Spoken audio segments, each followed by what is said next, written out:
C'est le troisième jour du Forum national sur la pêche, élevage et aquaculture organisé à Kinshasa était centré sur les travaux en atelier répartis en 4 groupes, à savoir groupe élevage, pêche, aquaculture et finance. Ainsi, le numéro 1 congolais de la pêche et élevage, Jonathan Bialoussou Kawata, a tenu à visiter ce vendredi les membres de ces différents groupes en vue de s'enquérir de l'évolution des 10 travaux. Je commence d'abord par remercier le chef de l'État qui, tout au long de son discours à la nation, a cité plusieurs fois le secteur de la pêche et l'élevage. Ça dénote de l'intérêt qu'il accorde à ce secteur. Donc ce forum tombe à pied nommé et nous avons ouvert le forum, les travaux de forum depuis le 11. Aujourd'hui, nous sommes à notre 3e jour. Vous venez de voir comment les gens travaillent en atelier.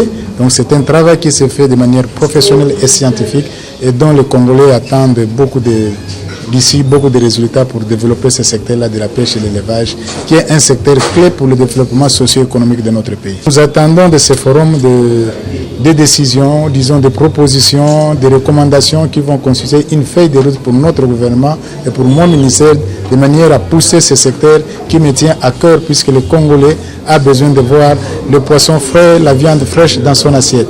Et je dis même au Premier ministre que le jour que le Congolais aura ce qu'il attend dans ce secteur-là, et quand on aura constaté que même les vivres frais ont diminué au niveau des importations, ça sera une marque déposée par rapport à notre gouvernement. Les chantiers déjà bâtis, on en a assez. Maintenant, on veut vivre autre chose et cette chose-là doit être dans le secteur qui concerne la vie sociale et le panier de la ménagère du Congolais. Notez que ce forum national sur la pêche, élevage et aquaculture a pour objectif d'identifier les problèmes et proposer les pistes de solutions ainsi que le mécanisme de leur mise en œuvre dans le contexte d'une gestion durable des ressources halieutiques, aquacoles et pastorales.